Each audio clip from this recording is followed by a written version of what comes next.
जय श्री कृष्णा।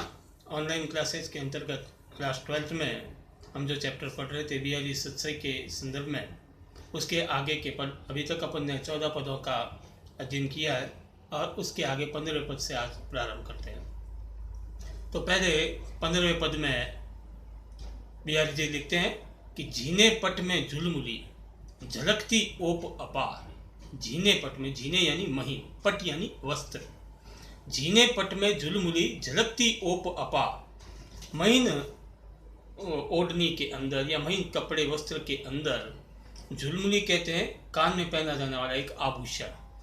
तो वो बड़ा ही सुंदर दिखाई देता है, झलकती दिखाई देती है। ओप यानी सुंदर, अपार यानी बहुत सारी, यानी कि नायिका के कानों में पहना जाने वाला आभूषण उसके महीन वस्त्रों के मध्य से बड़ा ही सुंदर और शोभायमान नजर आता है। सुर तरु की मनु सिंधु लस्ती सब पल्लव डार। सुर तरु, सुर यानी देवता, तरु यानी वृक्ष, देवता का वृक्ष यानी कल्प वृक्ष। वह वृक्ष जो मनवांचित फल को देता है वह कहलाता है सुर तरु या कल्प वृक्ष। सुर तरु की मनु सिंधु, मनु यानी मानव, सिंधु यानी समुद्र। लस्ती सब पल्लव डार, ऐसा प्रतीत होता है उस नायिका को देख करके जैसे समुद्र के मध्य कल्प वृक्ष की डाल हरे पत्तों से हिलडुल रही है या हरे पत्तों के साथ हिलडुल रही है, ऐसा प्रतीत होता है। कब? जब वो नायिका के महीन वस्त्रों के मध्य कान का सुंदर आभूषण झलकता हुआ जब दिखाई देता है तो ऐसा लगता है जैसे समुद्र के मध्य कल्प वृक्ष की डाली जो है हरे भरे पत्तों से लगी हुई है। यहाँ उत्प्रेक्षा अलंकार है, संभावना दर्शाई है। क्या दर्शाई है कि सुर तरु की मनु सिंधु लस्ती सब पल्लव डार। ऐसा लगता है, ऐसा आभास होता है, ये संभावना है। जहाँ संभावना होती है वहाँ उत्प्रेक्षा अलंकार होता है। अगला देखिए, अगले पद में बता रहे हैं बिहारी जी की नायक और नायिका एक लोगों के बीच में, भरे हुए भवन के बीच में आपस में वार्तालाप कर रहे हैं, लेकिन कानों कान इस बात की खबर पड़ोसी वाले बैठा या पास में बैठा व्यक्ति को भी नहीं होती, क्योंकि ये सारे वार्तालाप आंखों के इशारों के माध्यम से हो रहे हैं। किस प्रकार में बातचीत कर रहे हैं? वो कहते हैं कि कहत नटत रीजत खीजत मिलत खिलत लजियात। कहत नटत, कभी कहते हैं कभी नट जाती यानी मना कर देते हैं। रीजत खीजत, रीजत यानी रीजना, मोहित होना, खीजत यानी क्रोधित होना। मिलत खिलत, कभी मिलते हैं और आंखें खिल उठती है, प्रशंसित हो उठते हैं। लजियात, और एक दूसरे की आंखें मिलते हुए शर्मा भी जाते हैं। लजियात यानी शर्मा जाना, यानी कि कहत नटत, कभी कहते हैं कभी मना कर देते हैं। रीजत खीजत, कभी वह रीझ जाते हैं, मोहित हो जाते हैं, कभी वो खींच जाते हैं। मिलत खिलत लजियात, मिलते ही आंखें एक दूसरे से मिलते ही नायक और नायिका की तो उन्हें शर्म का अनुभव भी होता है। भरे भवन में करत है नैनन ही सो बात। भरे हुए भवन में, लोगों के बीच में वे नायक और नायिका आपस में बातचीत कर रहे हैं।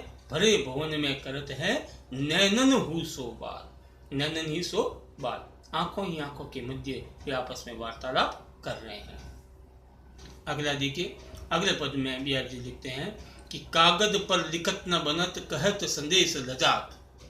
कागज पर लिखत न बनत, नायिका कह रही है कि मैं अपने नायक को, मैं अपने प्रेमी को संदेशा तो भेजना चाहती हूँ, लेकिन मैं अपने भीतर के भावों को, हृदय के भावों को पेपर पर नहीं लिख पाती।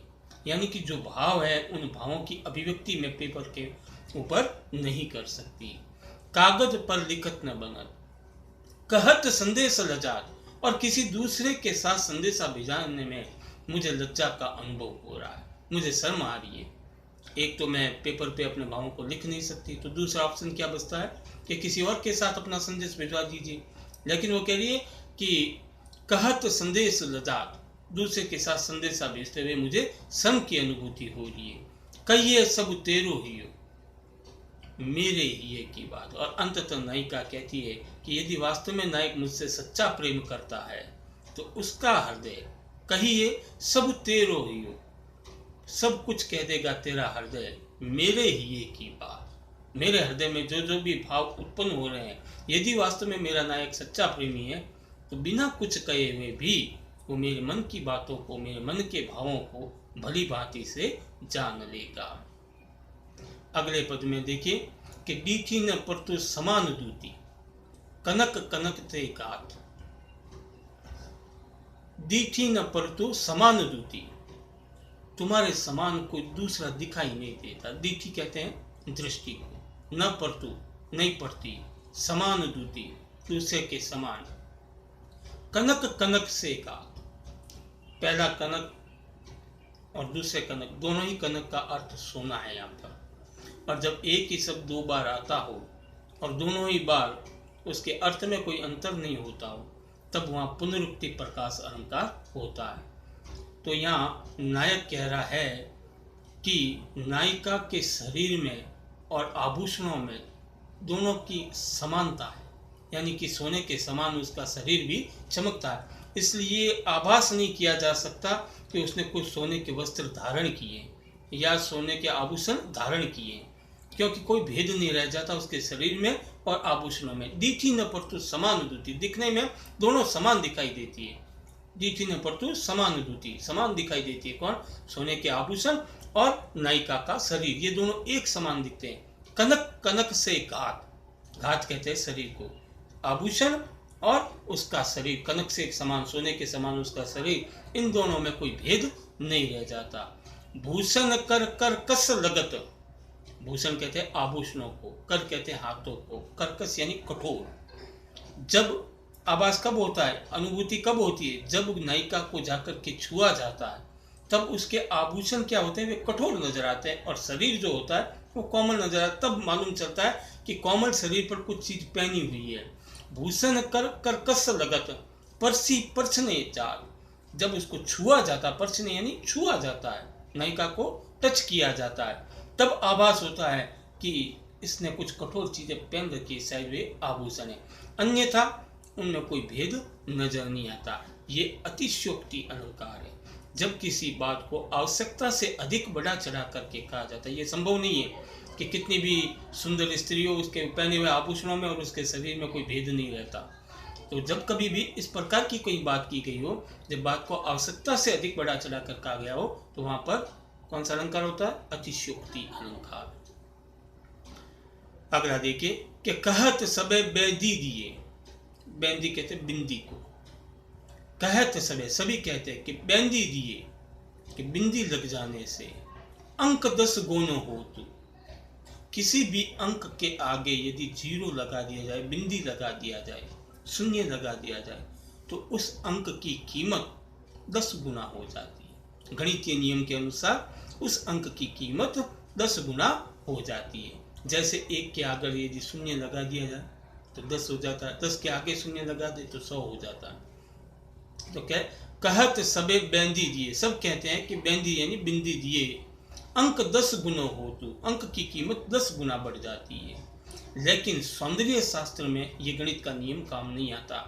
यहाँ कवि कहते हैं कि तीय लीलार बेंदी दिए, तीय कहते हैं स्त्री, लीलार कहते हैं मस्तक को, तीय लीलार बेंदी दिए, जब सुंदर नायिका अपने ललाट पर बिंदी लगाती है, अगिनत बदत होदुत, अगिनत असंख्य, अगिनत जिसकी गणना नहीं की जा सके, 10-20 नहीं, अगिनत बदत उदोत, उसका सुंदरता, उदोत यानी प्रकाश, उसके सौंदर्यता अनगिनत रूप से बढ़ जाती है। और अब अंतिम पद में अपन चलते हैं। बिहारी जी और इस पाठ का भी अंतिम ये पद है जिसमें कहते हैं कि अंग अंग नग जगमग दीप सिकासी दे, अंग अंग शरीर का एक एक अंग, शरीर के समस्त अंग, अंग अंग नग जगमग, नगीनों के समान, नग यानी नगीने, जगमगत सुंदरी दिखाई देते हैं, जगमग करते हैं, शरीर का एक एक अंग जो है बड़ा ही सौंदर्यमान है। दीप शिखा सी दे, दीप शिखा अग्नि की शिखा, दीपक की लौ, दीप शिखा सी दे, दे यानी शरीर। नायिका के सौंदर्यता का वर्णन करते हुए बिहारी लिखते हैं कि नायिका का सौंदर्य अनुपम है, उसका शरीर दीप शिखा के समान है, दीपक की लौ के समान है और उसका अंग अंग जगमग करता हुआ नजर आता है। दिया बढ़ाए हो रहे, बड़ा यानी बंद करना, बुझा देना। दिया बढ़ाए हुए रहे बड़ो उजियारू के, यहाँ पर भी अतिशयोक्ति अलंकार है। दिया बढ़ाए हुए रहे, दीपक को यदि बंद भी कर दिया जाए तो उस कक्ष में, जिस कक्ष में वो नायिका बैठी है, बड़ो उजियारू के, उसके शरीर का ही उजाला हो जाएगा। क्या यह संभव है?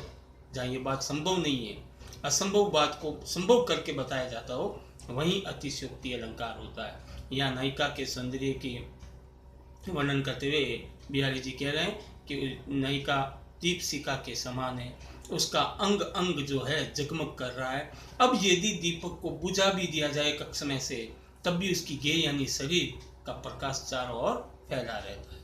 आज के लिए इतना ही, शेष कल करेंगे। जय श्री कृष्ण, धन्यवाद।